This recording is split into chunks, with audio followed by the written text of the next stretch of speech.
உலக அளவில் 210 நாடுகளுக்கு மேலாக பாதித்து 22,61,000 நபர்களுக்கு இந்த நோய் தொற்று ஏற்பட்டு இருக்கக்கூடிய இந்த சூழலில் நம்முடைய தமிழகத்தில் மாண்புமிகு நம்முடைய தமிழ்நாடு முதலமைச்சர் அவருடைய தீவிரமான கடுமையான தொடர் நடவடிக்கைகளை எடுத்துக்கொண்டிருக்கூடிய அரசு மாண்புமிகு அம்மாவுடைய அரசு எடுத்துக்கொண்டு வரக்கூடிய தொடர் நடவடிக்கைகளை, தொடர் கண்காணிப்பு நடவடிக்கைகளை தாங்கள் அனைவரும் அறிவீர்கள். அந்த வகையில் அரசு எடுத்திருக்கக்கூடிய பல்வேறு நடவடிக்கைகள், குறிப்பாக அதன் மூலமாக நம்முடைய இந்த கர்ஃப்யூ மூலமாக சோசியல் டிஸ்டன்சிங், சமூகத்திலிருந்து விலகி இருக்கக்கூடிய அந்த பொதுமக்களுடைய ஒத்துழைப்பு, அதே போல் கை கழுவக்கூடிய ஹேண்ட் வாஷ் போன்ற இந்த hand hygiene, self hygiene, respiratory hygiene என்று சொல்லக்கூடிய இந்த சுய சுத்தங்களை கடைபிடிக்கக்கூடிய பல்வேறு வழிமுறைகள், மாஸ் டிஸ்இன்ஃபெக்ஷன், உள்ளாட்சி ஊரகத்துறை மூலமாக மிகப்பெரிய அளவில் கிருமி நாசினி தெளிக்கக்கூடிய ஒரு வளர்ந்த நாடுகளில் கூட செய்யாத அந்த பணிகளை இன்றைக்கு நம்மளோட தமிழகத்தில் உள்ளாட்சித்துறை, நகராட்சித்துறையின் மூலமாக செய்து வரக்கூடிய அந்த பணிகள் மூலமாக தொடர்ந்து தேவையான அனைத்து தடுப்பு நடவடிக்கைகளையும், கண்காணிப்பு நடவடிக்கைகளையும் மாண்புமிகு முதலமைச்சர் தலைமையில் நம்ம எடுத்து வருகிறோம். அந்த வகையில் இந்த 2-3 நாட்களில் ஒவ்வொரு நாளும் நமக்கு அந்த பாசிட்டிவ் எத்தனை கேஸ் நமக்கு பாசிட்டிவாக வருதோ அதனுடைய எண்ணிக்கையும், அதே போல் டிஸ்சார்ஜ் செய்யக்கூடிய எண்ணிக்கையும் நம்ம ஒப்பிட்டு பார்க்குறப்ப தொடர்ந்து ஒரு 3 நாட்களாக நம்முடைய டிஸ்சார்ஜ் செய்யக்கூடிய, அதாவது டிஸ்சார்ஜ் என்று சொன்னால் பாசிட்டிவ் ஆகி ரெக்கவரி ஆகக்கூடிய, குணப்படுத்தி நம்முடைய அரசு மருத்துவர்கள், செவிலியர்கள் உள்ளிட்ட சிறப்பான அந்த உயர்தர சிகிச்சையால் டிஸ்சார்ஜ் செய்யப்பட்டவருடைய எண்ணிக்கை அதிகமாகும். அதே போல் ஒவ்வொரு நாளும் நமக்கு பாசிட்டிவ் ஆகக்கூடிய எண்ணிக்கை குறைவாகவும் இருப்பது நிச்சயமாக ஒரு ஆரோக்கியமான மாண்புமிகு முதலமைச்சர் அவர்கள் சொன்ன அந்த நல்ல நிலையை நோக்கி நம்ம சென்று கொண்டிருக்கின்றோம் என்பது நமக்கு ஒரு நம்பிக்கையான தகவல் என்பதை உங்களோடு நான் பகிர்ந்து கொள்கின்றேன். குறிப்பாக இன்றைக்கு இந்த கடந்த ஒரு நாளில் மொத்தம் நம்ம சாம்பிள் டெஸ்டட் 5363 பேருக்கு நம்ம சாம்பிள் டெஸ்ட் பண்ணிக்கிறோம். மொத்த சாம்பிள் இதுவரைக்கும் நம்ம டெஸ்ட் பண்ண சாம்பிளுடைய எண்ணிக்கை 35,036 நபர்கள்னு பார்த்தோன்னா 29,997 நபர்களுக்கு நம்ம பரிசோதனை பண்ணியிருக்கிறோம். ஸோ இன்றைக்கு பாசிட்டிவாக வந்த நபர்களுடைய எண்ணிக்கை 49.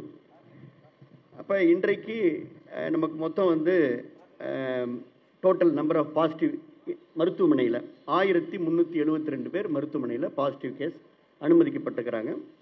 அதில் ஒரு 4 பேர் சிக்காக இருக்காங்க. மற்ற எல்லாருமே ஏசிம்டமேட்டிக்காக நலமோடு இருக்காங்க. அந்த 4 பேரும் மருத்துவர்களுடைய கண்காணிப்பில் இருக்கிறாங்க.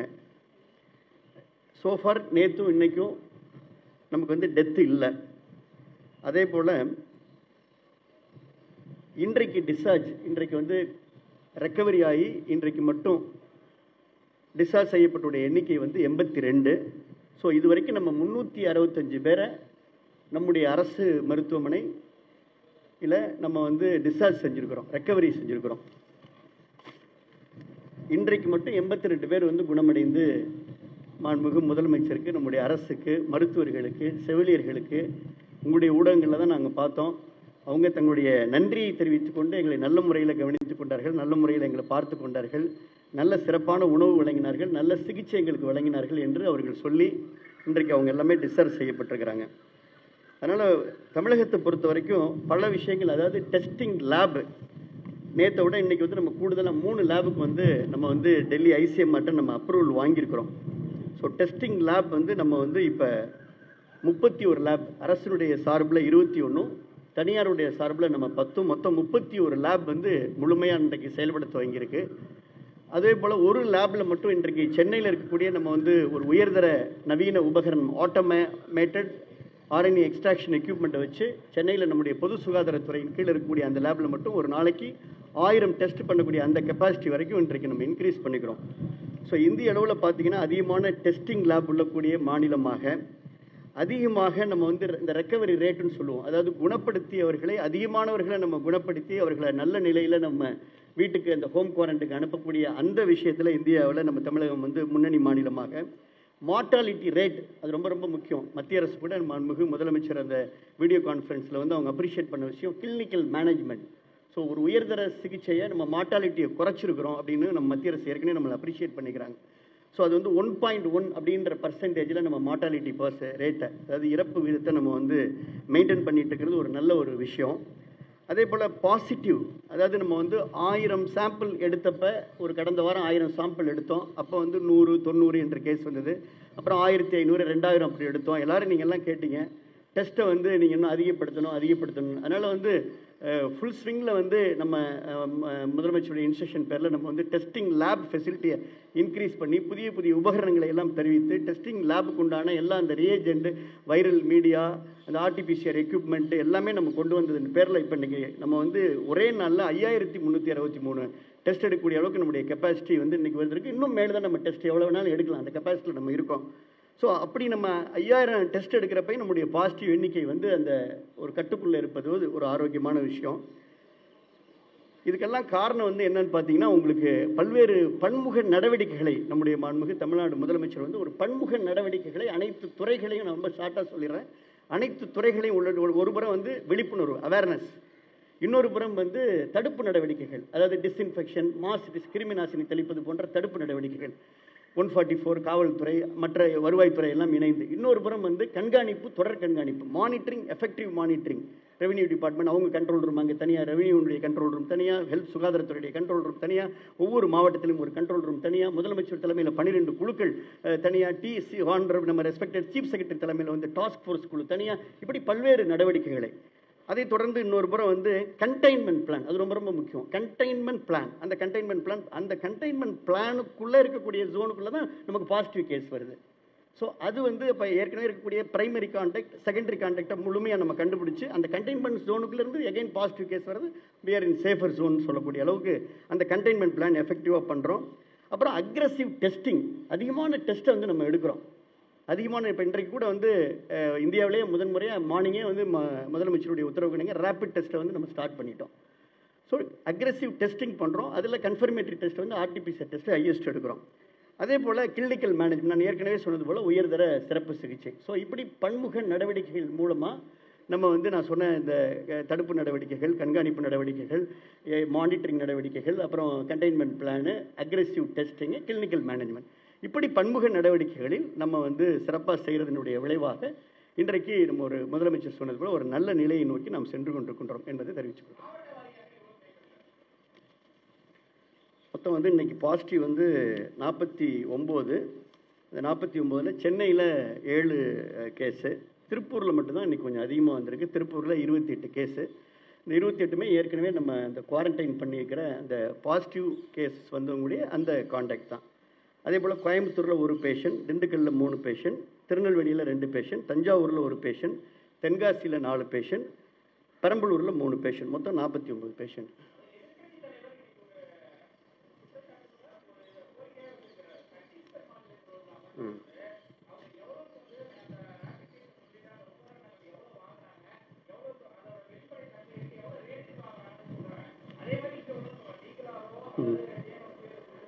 இல்லை, அதான் உங்களுக்கு தெரியும், நம்முடைய தமிழகத்தை பொறுத்த வரைக்கும் இந்தியாவிலேயே தமிழ்நாடு மெடிக்கல் சர்வீஸ் கார்பரேஷன் அப்படின்ற அமைப்பு வந்து ஒரு டிரான்ஸ்பரண்டான அமைப்பு. இந்தியாவில் எல்லா துறைகளுக்குமே மக்கள் நல்வாழ்வுத்துறையில் ஒரு முன்னோடியான அமைப்பு.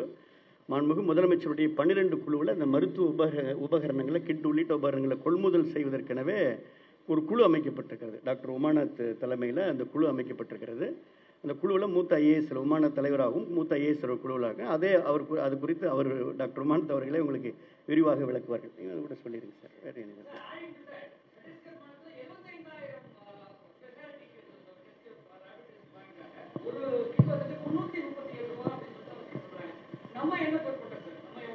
இல்லை தான் TNMC MD will answer for all your questions. அனைவருக்கும் வணக்கம். மாண்புமிகு முதல்வர் அவர்களுடைய வழிகாட்டுதலின் கீழ் இந்த கோவிட் தொற்று நோயை கண்டுபிடிப்பதற்கும் அதற்கு சிகிச்சை அளிப்பதற்கும் தேவையான அனைத்து பொருட்களையும் தமிழக அரசு போதிய அளவிலே கொள்முதல் செய்து அனைத்து மருத்துவமனைகளுக்கும் வழங்கி வருகின்றது.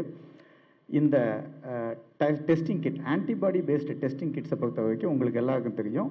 முதல்லிருந்து நான் பண்ணது பிசிஆர் கிட்ஸ் தான் எல்லா நோயாளிகளுக்கும் நம்ம செஞ்சுட்டு இருந்தோம். அதுக்கப்புறம் ஆன்டிபாடி பேஸ்ட் ரேபிட் டெஸ்டிங் கிட்ஸை பண்ணலாம் அப்படிங்கிறதுக்குரிய ஒப்புதல் ஏப்ரல் 2ஆம் தேதி ஐசிஎம்ஆர் அமைப்பினால் வழங்கப்பட்டது. அதற்கு மறுநாள் அவர்கள் வந்து இந்த கிட்ஸை வாங்குவதற்காக முயற்சிகளையும் எடுத்தார்கள். அவர்கள் எடுத்த அதே வேளையில் தமிழகத்திலும் இந்த டெஸ்ட் மிக விரைவில் மிக சிறப்பாக அதிக அளவில் மேற்கொள்ளப்பட வேண்டும் என்ற முதல்வர் அவர்களின் வழிகாட்டுதலின்படி அதே நிறுவனத்திற்கு மத்திய அரசு ஒப்புதல் அளித்த அதே ரேட்டில் அடுத்த நாளே நாங்கள் ஆர்டர்ஸ் பிளேஸ் பண்ணோம். இதனுடைய அடிப்படையில் தான் இன்று உங்களுக்கு எல்லாருக்கும் தெரிஞ்சிருக்கும், ஊடகங்கள் இன்று வெளிவந்தது 24,000 கிட்ஸ் அவங்களுக்கு சப்ளை பண்ணியிருக்காங்க. நமக்கு மத்திய அரசு ஆர்டர் கொடுத்ததனுடைய அடிப்படையில் அவங்களுக்கு வந்து கிட்லேருந்தும் மத்திய அரசும் நமக்கு 12,000 கிட்ஸ் நமக்கு கொடுத்துருக்காங்க. இந்த 36,000 கிட்ஸை வச்சு தான் மாண்புமிகு அமைச்சர் அவர்கள் இப்பொழுது குறிப்பிட்ட மாதிரி நம்ம ரேபிட் டெஸ்ட் கிட்ஸை இன்றைக்கி நம்ம டிப்ளாய் பண்ணியிருக்கோம்.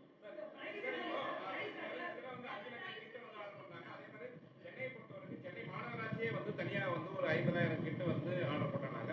அவ சிஎம் பேசும்போது கிட்ட 3 லட்சம் கிட்ட ஒரிஜினல் வந்து எவ்வளவு கிட்ட தான் ஆர்டர் நம்ம பண்ணிருக்கோம். அது எப்பதான் வந்து என்ன இன்னுமே ஆயிரக்கணக்காக இருந்துட்டு இருக்குது, லட்சக்கணக்காக ஆர்டர் போட்டு எப்பதான் வந்து அந்த அந்த கிட்ட எல்லாம் வரும். நீங்க உண்மையா எவ்வளவு கிட்ட நம்ம ஆர்டர் பண்ணிருக்கோம்?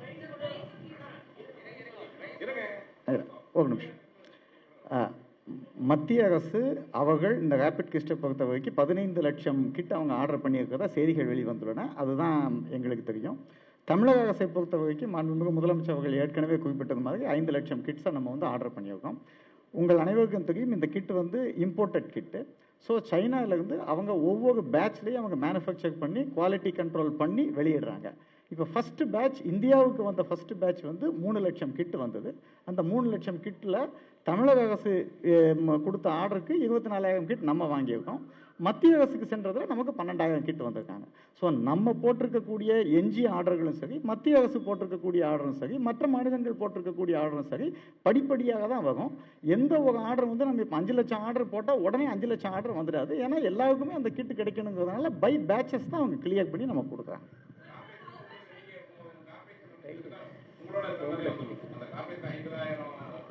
ஆர்டர் வந்து அதை வந்து நீங்களே நீங்க உங்க தலைமையில் இருக்கிற அதுக்கு வரும் தனியாக ஆர்டர் பண்ண சொல்லியிருக்காங்க. இல்லை, இப்போ அந்த 50,000 கிட்ட உங்களோட சேர்ந்து இருக்கும் தனியாக கார்பரேஷன் கொடுத்த அவங்க ஆர்டர் கொடுக்கக்கூடிய கிட்டுமே எங்களுடைய சேர்ந்து தான்.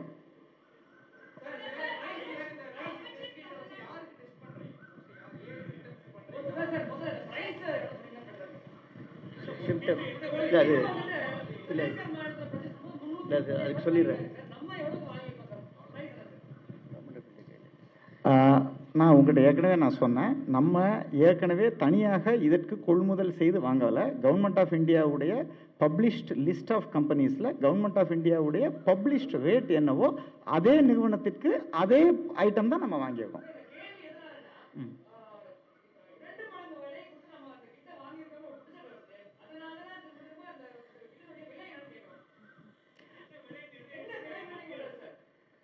இல்லை, மத்திய அரசு நிர்ணயித்த விலை வந்து நீங்கள் மத்திய அரசு தானே கேட்கணும். இல்லைப்பா அவங்களே கொடுக்குறேன்னு சொல்லிட்டாங்க. அவங்களே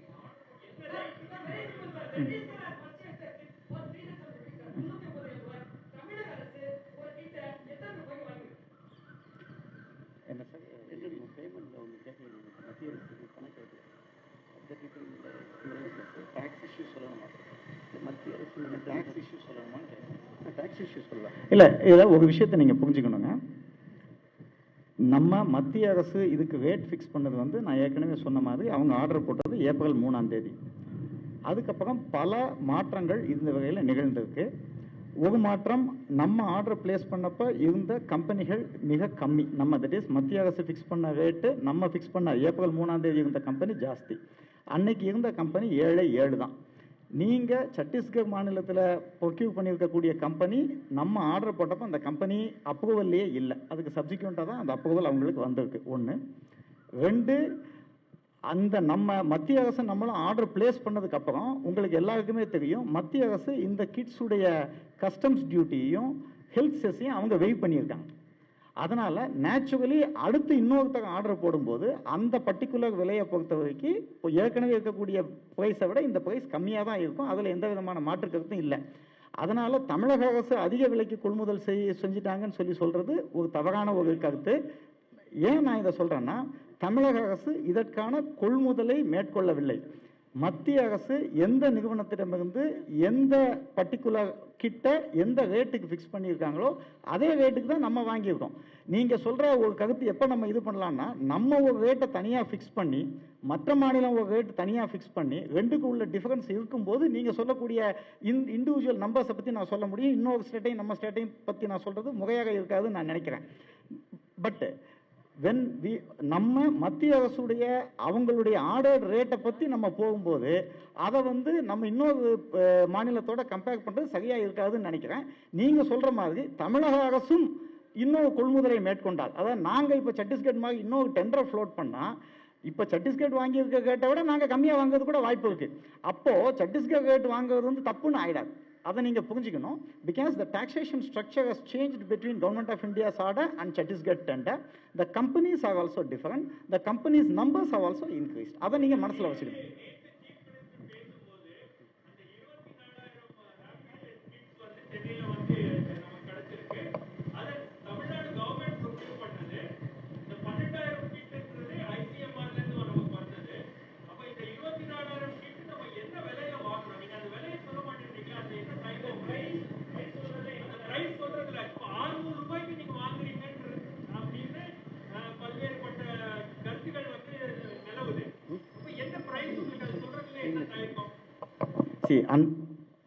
அந்த விலையை சொல்றதுல எந்த விதமான தயக்கமும் இல்லைங்க. இப்போ நீங்கள் அந்த விலையை குறிப்பிட்டு தான் இப்போ என்கிட்ட கேட்டீங்க. என்னுடைய விளக்கம், நான் இவ்வளவு நீண்ட நேரம் உங்களுக்கு அளித்த விளக்கம் என்பது மாநில அரசு, அதாவது தமிழக அரசு இந்த விலையை நிர்ணயிக்கவில்லை. மத்திய அரசு நிர்ணயித்த தரச்சான்று மற்றும் கம்பெனி மற்றும் ரேட். நான் இந்த ப்ரெஸ் கான்ஃபரன்ஸ் முடிஞ்ச உடனே அந்த டாக்குமெண்ட்ஸ் எல்லாமே நான் வச்சுருக்கேன். ஐ share all the documents with you. You can see for your self. அப்படி இருக்கக்கூடிய பட்சத்தில் நம்ம விலையை நிர்ணயிக்காமல் இருக்கும்போது இன்னொரு அமைப்பு, தட் இஸ் ஐசிஎம்ஆர், ஐசிபிஆர், அதாவது கேன்சர் இன்ஸ்டியூட் மூலமாக தான் அவங்க ஆர்டர் கொடுத்துருக்காங்க. அவர்கள் நிர்ணயித்த விலையின்படி நம்ம ஆர்டர் பிளேஸ் பண்ணியிருக்கோம். ஏன்னா அவங்க தான் கிளியரன்ஸ் கொடுத்துருக்காங்க. இப்போது இன்னொருத்தர் அதை விட கம்மியாக வாங்கிட்டாங்க அடிப்படையில் நம்ம அவரை குறை சொல்கிறது முறையாக இருக்காது அப்படிங்கிற என்னுடைய கருத்தை தான் சொல்கிறேன். அந்த நம்பரை பொறுத்த வரைக்கும் நீங்களே இப்போ குறிப்பிட்டு சொன்னீங்க. நான் சொல்கிறது அந்த நம்பருக்கும் நீங்கள் சொல்கிற நம்பருக்கும் உள்ள இடைவெளியை பற்றிய விளக்கம்.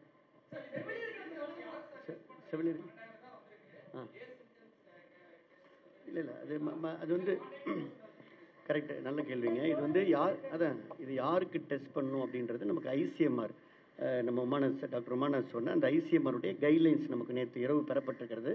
அந்த கைட்லைன்ஸை உடனடியாக நம்ம தமிழ்நாட்டில் இருக்கக்கூடிய எல்லா டிடிஜிஎடிக்கும் அனுப்பிச்சு, ஏற்கனவே நம்ம இந்த கிட்டை நம்ம எப்படி பயன்படுத்தணும், எப்படி நம்ம டெஸ்ட் எடுக்கணும் அப்படின்றது ஒரு ட்ரைனிங்லாம் கொடுத்து உரிய முதலமைச்சர் சொன்னார் பார்த்தீங்களா. ஆனால் ஏற்கனவே லேப் டெக்னீஷியன்ஸ், அதே போல் நம்முடைய மருத்துவர்கள் எல்லாமே நம்ம தயார் நிலையில் வச்சுருந்தனால தான் நம்ம டெஸ்ட் கிட்டு வந்த உடனே இன்னைக்கு காலையிலேயே முதலாக உங்களுக்கு நீங்களே இப்போ பத்திரிகை ஊடகத்துறையில் நானே பார்த்தேன். சென்னையில், சேலத்தில், கோயம்புத்தூரில் இன்றைக்கி எல்லா இடங்களையும் நம்ம அதை நம்ம டெஸ்டிங் எடுத்து ரிசல்ட் வர ஆரம்பிச்சிருச்சு. பட் இருந்தாலும் உங்களுக்கு சொல்கிறது, இந்த ரேபிட் கிட் டெஸ்ட் அப்படின்றது it is not a confirmatory test. Confirm test, positive negative அப்படின்னு பிரிக்கிற டெஸ்ட் நம்ம ஏற்கனவே இப்போ ஒரு நாளைக்கு 5000க்கு மேலே செய்யக்கூடிய இந்த ஆர்டிபிசிஆர் டெஸ்ட் தான் கன்ஃபர்மேட்டரி டெஸ்ட்.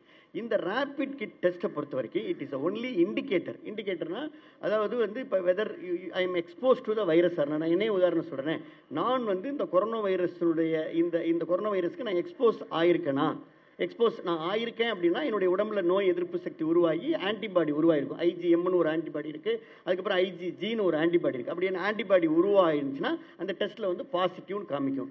ஒருவேளை நான் இந்த வைரஸ்க்கு நான் எக்ஸ்போஸ் ஆகலை அப்படின்னா எனக்கு அது நெகட்டிவ்னு வரும். ஸோ நெகட்டிவ் வந்தாலும் பாசிட்டிவ் வந்தாலும் அதை நம்ம பாசிட்டிவ் டெஸ்ட்டு நெகட்டிவ் டெஸ்ட்டும் எடுத்துக்க முடியாது. It is only indicator. நீங்கள் சொன்னது போல் நீங்கள் ஒரு என்னென்னா, நீங்கள் பத்திரிகை ஊடகத்துறை நண்பர்கள் இனிஷியலாக என்ன கேட்டீங்க, மாஸ்க்கு, N95, PPE அப்படின்ற மாதிரி ஒரு கேள்வி கேள்விப்பீங்க. உங்களுக்கு தெரியும், அந்த மாதிரியான பேச்சுக்கே இடமில்லாத அளவிற்கு மாண்புமிகு முதலமைச்சர் தேவையான நிதிகளை ஒதுக்கி மாஸ்க்கோ இல்லை N95ஓ இல்லை PPEயோ அதில் எந்த விதமான தட்டுப்பாடு இல்லாத நிலையை இன்றைக்கு உருவாக்கியிருக்கிறாங்க. அது டிஎன்எம்சி எப்படி தான் அதை ரொம்ப அந்த ப்ரொக்யூர்மெண்ட்லாம் டிரான்ஸ்பரண்டாக நம்ம பண்ணோம். அதே போல் வெண்டிலேட்டர் பற்றியான ஒரு கேள்வி உங்களுக்கு அதுக்கப்புறம் வந்தது. அது வெண்டிலேட்டரும் உங்களுக்கு தெரியும், ஏற்கனவே இருந்த வெண்டிலேட்டர், அதுக்கப்புறம் 560, அதுக்கப்புறம் 2501, அதெல்லாம் நம்ம தேவையான வசதி. அதே போல் படுக்கைகளுடைய எண்ணிக்கை, இப்படி தொடர்ந்து ஒவ்வொரு காலகட்டத்திலையும் அப்புறம் நீங்கள் டெஸ்ட் நிறைய எடுக்கணுன்ற கேள்விகள் ஊடகத்துறை, பத்திரிகை நண்பர், மக்கள்கிட்டலாம் வந்தது. அந்த கேள்வி நீங்கள் கேட்டீங்க, நாங்கள் உங்களுடைய we answer all your questions. So அதன்படி நம்ம இன்றைக்கி டெஸ்டிங் கெப்பாசிட்டியை லேப்னுடைய எண்ணிக்கை இந்தியாவிலேயே முதலாக NIV பூனே மட்டும்தான் இருந்தது. ரெண்டாவது இந்தியாவிலே 2வது இடம் நம்முடைய கிண்டி கிங் இன்ஸ்டியூட். உங்களுக்கு தெரியும், இதெல்லாம் நான் அசம்பிளிலே பேசினேன். அதுக்கப்புறம் இன்றைக்கு பார்த்தீங்கன்னா 31 இடங்களை நம்ம டெஸ்டிங் லேபை நம்ம இன்க்ரீஸ் பண்ணிக்கிறோம், டெஸ்டிங் கெப்பாசிட்டி இன்க்ரீஸ் பண்ணிக்கிறோம். ஸோ இன்னைக்கு வந்து நான் பொதுமக்களுக்கு, உங்கள் மாதிரி ஊடகத்துறை நண்பர்களுக்கு உங்களுடைய கேள்விக்கு பதிலளிக்கக்கூடிய இந்த நேரத்தில் நான் சொல்வது, முதலமைச்சர் கூட ஒரு நல்ல, நீங்கள் கூட கேட்டீங்க வந்து முதலமைச்சர் சொல்லிக்கிறாங்க. முதலமைச்சர் வந்து ஒரு நல்ல எண்ணத்தில், அவருடைய நல்ல எண்ணம், நல்ல எதிர்பார்ப்பு, அவருடைய ஆர்வம் அது வந்து நில் ஆகணும். எல்லாருடைய ஆர்வம் அதுதானே, எல்லாருடைய வேண்டுதலும் அதுதானே. அந்த எண்ணத்தை தான் இன்றைக்கு மாநிலம் ஆரோக்கியமாக இருக்க வேண்டும் என்ற எண்ணத்தை முதலமைச்சர் பிரதிபலித்திருக்கிறார். அந்த எண்ணத்திற்கு ஏற்றவாறு தான் இன்றைக்கு வந்து நம்ம டிஸ்சார்ஜ் செய்யக்கூடிய எண்ணிக்கை, ஒரு நாளைக்கு எண்ணிக்கை அதிகமாக இருக்குது, பாசிட்டிவ் பேஷனுடைய எண்ணிக்கை குறைவாக இருக்குது, டெஸ்டினுடைய லேபினுடைய எண்ணிக்கை நம்ம இந்தியாவிலே உயர்ந்த அளவுக்கு டெஸ்ட் லேபை இன்க்ரீஸ் பண்ணுறோம், டெஸ்ட் எண்ணிக்கையை நமக்கு உயர்ந்த அளவுக்கு கொண்டு வர்றோம். அதை நான் உங்கள்கிட்ட வெளியிடுறோம். பாசிட்டிவ் எண்ணிக்கை இன்றைக்கி ஒரு கட்டுக்குள்ளே இருக்குது. நீங்கள் சொன்னது போல் ரேபிட் டெஸ்ட் கேட்டே இருந்தீங்க. இந்தியாவிலே முதல்ல இன்றைக்கி ரேபிட் டெஸ்ட்டை நம்ம ஆரம்பிச்சிருக்கிறோம். அதனால் இப்போ அது டெஸ்ட் எடுக்க அதனுடைய திருப்பி எவ்வளோ பேருக்கு நம்ம எடுத்துருக்குறோம், ஒரு கம்யூனிட்டியில் ஏதாவது ஸ்ப்ரெட் இருக்கா, அந்த மாதிரியான விஷயங்களை உங்களுக்கு நாங்கள் வெளியிடுவோம். அதனால் அரசை பொறுத்த வரைக்கும் இல்லை, இன்றைக்கி எடுத்து continuous process. So as you said, இது வந்து ஒரு கண்டினியூஸ் ப்ராசஸ். இல்லை, அதுதான் சொல்கிறேன். அதாவது ஐசிஎம்ஆர் நம்ம கைட்லைன்ஸ் கொடுத்துருக்கு, அதாவது அந்த கிராஃப் கொடு ஐசிஎம்ஆர் பண்ணியிருக்கிறோம். அதான் யாருக்கு லெட் மீ ஸ்பீக். மூணு பேரும் ஒரே கேள்வி கேட்குறீங்க, அதுக்கு நான் ஒரே பதில் சொல்கிறேன். நம்ம வந்து அதாவது என்ன கைட்லைன்ஸ் இருக்குது அப்படின்னா, மத்திய அரசுடைய கைட்லைன்ஸ் வந்து ஐஎல்ஐ கேஸ், அதாவது இன்ஃப்ளூயன்ஸ் லைக் இல்னஸ், நம்ம சாதாரண ஜலி ஜுரம்னு சொல்லுவோம்ல. இப்போ வந்து உங்களுக்கு ஒரு கருத்து சொல்கிறேன். ஏற்கனவே நம்ம ஐசிஎம்ஆர் இப்போ ஆர்டிபிசிஆர் டெஸ்ட் யாருக்கெல்லாம் பண்ணுறோம், சமூகத்திலேருந்து வரக்கூடிய சாதாரண சளி காய்ச்சல் அப்படின்னு வந்தாவே உடனே அவங்களுக்கு நம்ம ஆர்டிபிசிஆர் டெஸ்ட் எடுத்து கன்ஃபர்மேட்டிவ் டெஸ்ட் எடுத்துரும். அப்போ வைரஸ் இருக்கான்னு தெரிஞ்சிடும். அதே போல் அக்யூட் ரெஸ்பிரேட்டரி இன்ஃபெக்ஷன், சாரி சொல்கிறோம்ல, சிவியர் அக்யூட் ரெஸ்பிரேட்டரி, அவங்களுக்கும் நம்ம டெஸ்ட் எடுக்கிறோம். ஸோ கண்டெய்ன்மெண்ட் பிளானில் உள்ளவங்களுக்கும் ஆர்டிபிசிஆர் டெஸ்ட் எடுக்கிறோம், சாரி கேஸுக்கும் ஆர்டிபிசிஆர் டெஸ்ட் எடுக்கிறோம்.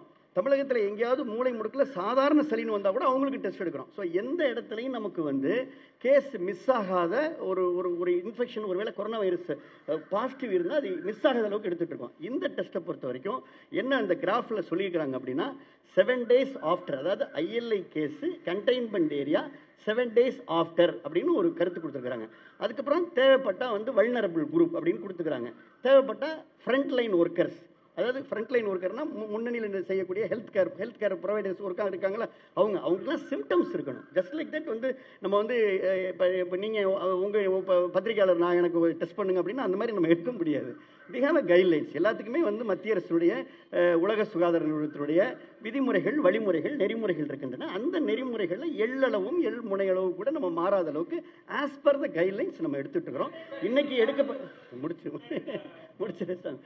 இன்னைக்கு எடுக்கப்பட்டது கூட அந்த ஆஸ் பர் கைட்லைன்ஸ்குள்ளே உள்ளவங்களை நம்ம வந்து ஐடென்டிஃபை பண்ணி, அந்த ஐசிஎம்ஆர் சொன்ன கைட்லைன்ஸ்குள்ளே ஐடென்டிஃபை வர்றவங்களுக்கு மட்டும்தான் நம்ம டெஸ்ட் எடுக்கிறோம். அதுபடி தான் நம்ம கரெக்டாக போயிட்டு இருக்கோம். We are going in a very right pathway, சரியான பாதையில் நம்ம செஞ்சோம்.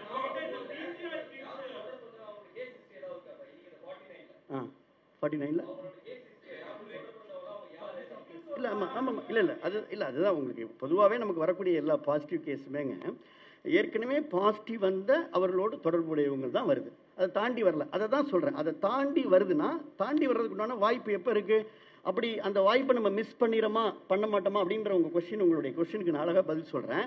அதுதான் எங்கேயாவது சாதாரண காய்ச்சல், அதாவது சாதாரண லேசாக இருமுன்னா, லேசாக சளி இருக்குது, ஒரு நாள் சளி இருக்குது, 2 நாள் சளி இருக்குன்னு சொல்லக்கூடிய இன்ஃப்ளூயன்ஸா லைக் இல்னஸ்ன்னு வந்தாவே கம்பல்சரியாக டெஸ்ட் எடுத்துடுறோம்.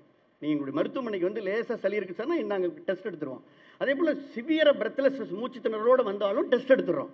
ஸோ அங்கேயும் மிஸ் ஆகாது, இங்கேயும் மிஸ் ஆகாது. அது போக கான்டாக்ட் ஏற்கனவே கண்டெய்ன்மெண்ட் பிளான் இருக்குல்ல, ஏற்கனவே பாசிட்டிவ் கேஸ் வந்திருக்கு. பாசிட்டிவ் வந்தவங்களுடைய அந்த நம்ம பிரைமரி கான்டாக்ட், செகண்டரி காவல்துறை மிக கடுமையாக அவங்க பணியாற்றி, எஸ்பி கலெக்டர் எல்லாம் கடுமையாக பணியாற்றி, வருவாய்த்துறை எல்லா துறையும் கடுமையாக பணியாற்றி, அதுக்கு ஒரு குழு போட்டிருக்காரு, ட்ரேசிங் அண்ட் ட்ராக்கிங் அப்படின்னு ஒரு குழு இருக்குது, மூத்த ஐஏஎஸ் குழு இருக்குது. அந்த குழு முழுமையாக 24 மணி நேரம் கண்காணித்து ஒருத்தர் யாரோட ஃபோனில் தொடர்பு கொண்டிருக்கிற வரைக்கும் நாங்கள் பார்க்குறோம். இன்னொரு கூட விஷயம், ஒரு ஆப் இருக்குது, முதலமைச்சர் அந்த ஆப்பை லான்ச் பண்ணேன். அந்த ஆப்பில் வந்து இப்போ குவாரண்டைனில் இருக்கிறவங்க எத்தனை ஃபீட் நடந்தாங்கன்ற வரைக்கும் அந்த ஆப் சொல்லுது சார். ஒரு நாளைக்கு 100 மீட்டர் நடந்திருக்காரா, ஒரு நாளைக்கு ஒரு 500 மீட்டர் நடந்திருக்காரு, 100 மீட்டர் நடந்திருக்காருன்னா வீட்டுக்குள்ளே நடந்திருக்கணும், 100 மீட்டருக்கு மேலே நடந்தா வீட்டை விட்டு வெளியே, அந்த வரைக்கும் நம்ம ஆப்பை வச்சு we are monitoring. அதான் சொல்கிறேன், மானிட்டரிங், எஃபெக்டிவ் மானிட்டரிங், அதாவது கண்காணிப்பு, தொடர் கண்காணிப்பு. அதனால் எந்த சூழலையும் யார் ஒருவனும் விடுபடாத அளவிற்கு மிக சிறப்பான நடவடிக்கைகளை முதலமைச்சர் தலைமையில் எடுத்துகிட்டு வரோம். Any questions?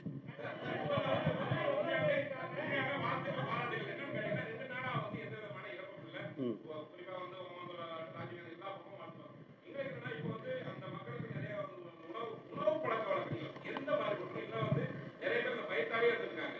இவங்க வந்து எந்த மாதிரி உணவுகள் கொடுத்துருக்கீங்க, வேற எந்த மாதிரி இந்த மாதிரி பாதிப்பு வரும்போது வந்து அவங்க என்ன சொன்னாங்கன்னா, ஒரு சிலர் நாங்கள் பேட்டி எடுக்கும்போது அவங்க வந்து நம்ம ஏற்கனவே இருக்கக்கூடிய இயற்கை பழைய காலத்து இயற்கையான உணவுகள் எல்லாம் சொன்னாங்க. இங்க வந்து எந்த மாதிரி சத்துள்ள உணவு இருக்கு எந்த மாதிரி சரி சார்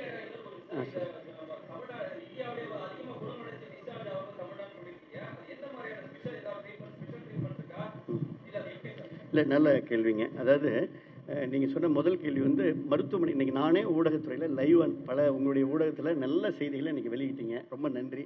காரணம் என்னென்னா, ஒரு பாசிட்டிவாக வந்து வந்த நோயாளியை நம்ம வந்து மருத்துவமனையில் நம்ம 15 நாட்கள், அதாவது 14 நாட்கள் கண்காணித்து, முழுமையாக கண்காணித்து, தொடர் கண்காணிப்பில் வச்சுருந்து டெய்லி அவங்களுக்கு வந்து பல்ஸ் ஆக்சிமீட்டரில் அவங்களுடைய ஆக்சிஜன் சேச்சுரேஷன் ரேட்டை நம்ம, நீங்கள் உங்கள் 2 கேள்விக்கு சேர்த்து சொல்கிறேன், ஆக்சிஜன் சேச்சுரேஷன் ரேட்டை பார்க்குறது. அவங்களுக்கு வந்து ஏசிம்டமேட்டிக் ஹைபாக்சியான்னு சொல்லுவோம். அதாவது அவங்க வந்து எந்த சிம்டம் இல்லாமல் இருந்தால் கூட நான் நல்லா இருக்கேன்னு அவங்க நினைக்கலாம், ஆனால் உள்ளுக்குள்ளே வந்து அவங்களுடைய ஆக்சிஜன் சேச்சுரேஷன் ரேட்டு குறைஞ்சி ஒருவேளை அவங்களுக்கு வந்து அந்த லங் சயின்ஸில் ஏதாவது சேஞ்ச் இருக்கா அப்படின்றத நம்ம தொடர்ந்து எக்ஸ்ரே எடுக்கிறோம். அப்புறம் சிடி ஸ்கேன் எடுக்கிறோம், ஏதாவது லங் சயின்ஸ் சேஞ்சாக இருக்கான்னு எக்ஸ்ரே சிடி ஸ்கேன் பார்த்தா தான் தெரியும். அப்படியெல்லாம் நம்ம கண்காணித்து அப்புறம் அதன்படி வந்து 2 மேண்டேட்டரி டெஸ்ட் எடுத்து நம்ம வந்து நெகட்டிவ்னு வந்தப்போ தான் அவங்களை வெளியே அனுப்புகிறோம். இதில் நான் இன்னைக்கு நிறைய பேர் நன்றி தெரிவித்தாங்க, எங்களை மருத்துவமனையில் நல்லா பார்த்துக்கிட்டாங்க, நல்ல உணவு. இப்போ உதாரணத்துக்கு 11 மணிக்குன்னா, இல்லை நான் ஏற்கனவே சொன்னது போல் அந்த நம்முடைய அந்த டயட்டீஷியன் சார்பில் இந்த பிரத்யோகமாக வடிவமைக்கப்பட்ட உணவு வந்து அது என்ன, அதை பற்றி காஸ்ட் பற்றியே பிரச்சனை இல்லை, நல்ல நியூட்ரிஷியஸ் ஃபுட்டு கொடுக்கணும்னு முதலமைச்சர் உத்தரவிட்டிருக்கார். அந்த வகையில் நியூட்ரிஷியஸ் ஃபுட்டை வந்து டயட்டீஷியனை வச்சு நம்ம வந்து கொடுத்துட்ருக்குறோம். நீங்கள் சொன்ன அந்த ட்ரீட்மெண்ட் பொறுத்த வரைக்கும் எங்களுக்கு வந்து எங்களோட நோடல் ஆஃபீஸர் டாக்டர் ரகுநந்தன் இருக்கார்.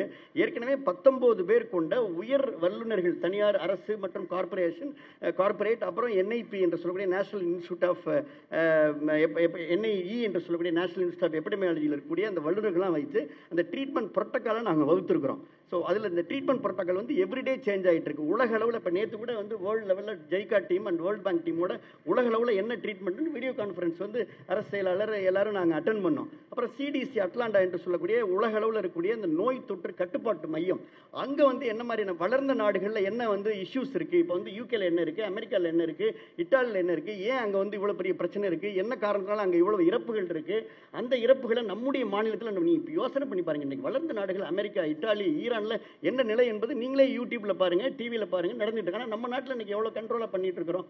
ஸோ இந்த நிச்சயமாக இந்த மாதிரியான இந்த பாசிட்டிவ் இன்றைக்கி நம்ம கட்டுக்குள்ளே இருக்கிறது, இந்த டிஸ்சார்ஜ் ஆகிறது, கிளினிக்கல் மேனேஜ்மெண்ட் பண்ணுறது, அதில் 1.1% மார்ட்டாலிட்டி ரேட் அப்படியே மெயின்டைன் பண்ணுறது, இதெல்லாம் உண்மையுமே நல்ல விஷயம். ஸோ இதெல்லாம் நீங்கள் வந்து பத்திரிகை ஊடகத்துறையில் வந்து இதை தெரிவிக்கிறப்ப தான் மக்களுக்கு ஒரு நம்பிக்கை ஏற்படும். ஒன்று. இன்னொன்று, மருத்துவர்கள் உங்களுக்காக, நமக்காக, நாட்டுக்காக மருத்துவர்கள், செவிலியர்கள் உள்ளார்ந்த அன்போடு இரவு பகலாக ஏற்கனவே சொன்னது போல் பிபிஓட அவங்க வந்து பணியாற்றிருக்கிற அவங்களுக்கு வந்து நீங்கள் கொடுக்கக்கூடிய கிரெடிட். நேற்று கூட எங்களுடைய மருத்துவர் தான் சொன்னார், நீங்கள் இந்த செய்தியை வெளியிட்டால் தான் நாங்கள் வேலை செய்கிற எங்களுக்கு திருப்தியாக இருக்குன்னு சொன்னாங்க. ஸோ அந்த மாதிரி பாசிட்டிவாக நீங்களும் கொண்டு போகிறப்ப நிச்சயமாக எல்லாருக்கும் ஒரு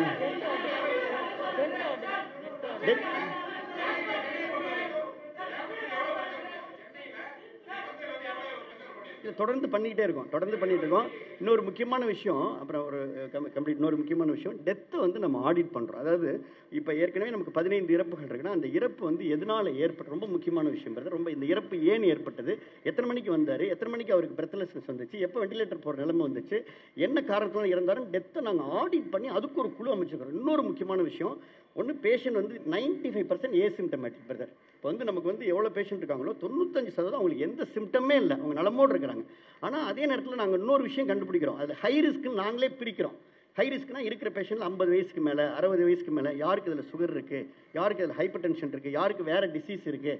ஸோ இவங்க இன்றைக்கி நார்மலாக இருந்த விட எனி டைம் அவங்களுக்கு ஒரு சின்ன ஒரு பிரெத்லெஸ்னஸ், ஒரு கொலாப்ஸ் வந்துடக்கூடாதுன்னு ஹை ரிஸ்க் பிரித்து அங்கேயே இன்னொரு வார்டு வந்து ஹை டிபெண்டன்சி யூனிட் அப்படின்னு ஒரு யூனிட் நாங்கள் உருவாக்கி அங்கே வந்து மருத்துவர்கள் வந்து அவங்கள வந்து தீவிரமாக கண்காணிக்கிறாங்க. அப்படி தீவிரமாக நம்ம வந்து கண்காணிக்கின்ற காரணத்தினால தான் இன்றைக்கு வந்து இந்த மார்ட்டாலிட்டி ரேட்டை வந்து நீங்கள் நல்ல கேள்வி கேட்டீங்க, இந்த மார்ட்டாலிட்டி ரேட்டை குறைச்சிக்கிறோம். இன்னொன்று, எம்ஜிஆர் நீங்கள் கேட்ட கேள்விக்கு சொல்கிறேன், எம்ஜிஆர் மருத்துவ பல்கலைக்கழகம் இருக்குது, அவங்க வைஸ் சான்சலர் இன்னைக்கு கூட நான் மருத்துவ பல்கலைக்கழகத்துக்கு போய் அங்கே நம்ம ஆய்வு செஞ்சுட்டு வந்தோம்.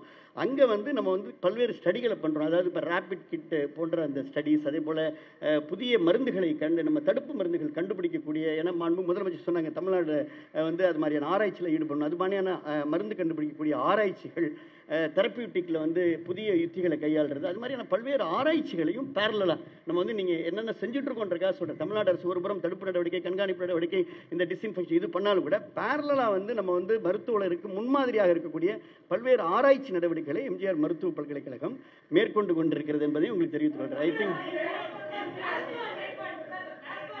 கரெக்ட். Good question. பிளாஸ்மா ட்ரீட்மெண்ட்டுக்கு நம்ம வந்து ஐசிஎம்ஆர்ட்ட விண்ணப்பிச்சிருக்கிறோம். அதில் 2 விண்ணப்பம் இருக்குது. ஒன்று இந்த பிளட் பியூரிஃபிகேஷனுக்கு ஒரு பெர்மிஷன், அப்புறம் பிளாஸ்மா வந்து அதாவது ஏற்கனவே ட்ரீட்மெண்ட் ஆகி குணப்படுத்தப்பட்டு ஆன்டிபாடிலாம் டெவலப் ஆன ஒருத்தர்கிட்ட இருந்து நம்ம வந்து பிளட்டை அவருடைய கன்சர்னோட அவர்கிட்ட இருந்து நம்ம பிளட் எடுத்து அவங்களுடைய பிளாஸ்மாவை எடுத்து அதை வந்து நம்ம வந்து அந்த நோயாளியுடைய உடலில் செலுத்தக்கூடிய அந்த ஒரு டெக்னிக். ஸோ இதுக்குண்டான ஆராய்ச்சியில் நம்முடைய சென்னை ராஜீவ்காந்தி அரசு மருத்துவமனைகள் ஈடுபட தயாராக இருக்கிறாங்க. அந்த பணிகள் முதல் கட்டமாக இருக்குது. 2 அப்ரூவல் வாங்கணும். ஐசிஎம்ஆரில் ஒரு அப்ரூவல் வந்திருக்கு. இன்னொரு அப்ரூவலுக்காக வி ஆர் வெயிட்டிங். சேம் நம்முடைய எம்ஜிஆர் மருத்துவ பல்கலைக்கழகம் அதற்கான அந்த ரெக்வஸ்ட்டை நம்ம வந்து விண்ணப்பிச்சிருக்கின்றோம். ஐசிஎம்ஆர்ட்ட விண்ணப்பிச்சிருக்கிறோம். அதுவும் we are expecting the order. அது வந்ததுக்கப்புறம் அந்த பேஷண்ட்டுடைய கன்சென்ட்டோட அது அந்த ஆராய்ச்சியும் துவங்கும் என்பதை தெரிவித்துக் கொள்கின்றோம்.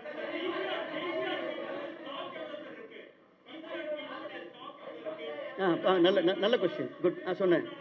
சொல்கிறேன் இல்லை, கிளியராக சொல்கிறேன். ஒன்றுமே சேஞ்ச் கிளியராக நம்பர் எப்போ சேஞ்ச் ஆகும்னா டெஸ்ட் எடுக்கிறதுக்கு கொஞ்சம் குறையும், அவ்வளோதான். வேறு எந்த சேஞ்ச் இல்லை. அதாவது பிசிஆர் கிட்ட பொறுத்த வரைக்கும் நமக்கு வந்து 1,35,000 நம்ம டிஎன்எம்எஸ்சின் மூலமாக எப்படி இருக்காங்க, டிஎன்எம்எஸ்சின் மூலமாக நம்ம பர்ச்சேஸ் பண்ணிக்கிறோம். நம்ம 1 லட்சம் ஸ்டாக் இருக்குது. 35 லட்சம் ஏற்கனவே நம்ம வந்து ஃபீல்டில் எல்லாம் கொடுத்துருக்குறோம். அது போக நமக்கு வந்து மத்திய அரசிடமிருந்து 20,000 பிசிஆர் கிட் வந்தது.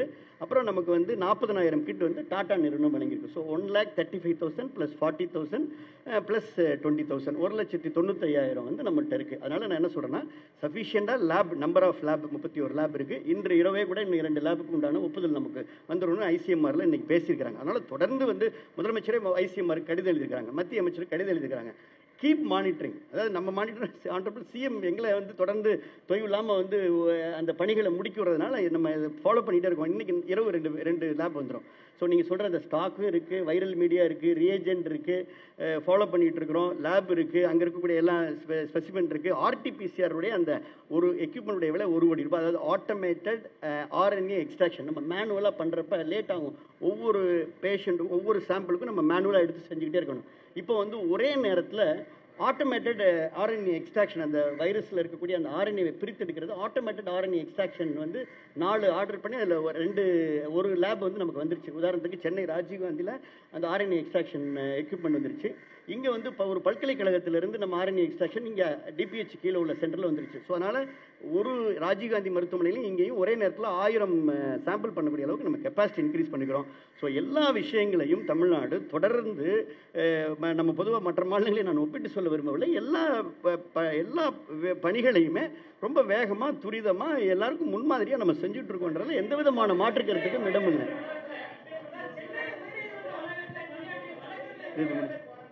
எப்படி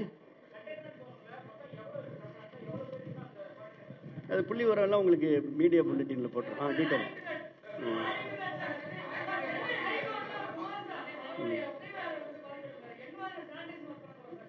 இல்லை, அது உங்களுக்கு தெரியும். அது வந்து இப்போ கேஸ் வந்து பாசிட்டிவ் வந்திருக்குங்க. அதனால் எல்லா இடங்களையும் செய்யக்கூடிய அந்த மாஸ் டிஸ்இன்ஃபெக்ஷன் ப்ளஸ் வந்து அவரோட யார் அந்த நேரத்தில் தொடர்ந்து அந்த நாட்களில் யார் தொடர்பில் அந்த தொடர்பில் இருந்தாலும் அந்த கான்டாக்ட் ஹிஸ்ட்ரியை ப்ராப்பராக ட்ரேஸ் பண்ணி ப்ராப்பராக அதன்படி நாங்கள் குவாரண்டைன் பண்ணுவோம். அதனால் சுகாதாரத்துறை தேவையான தொடர் நடவடிக்கை எடுத்து வருது. தேங்க்யூ.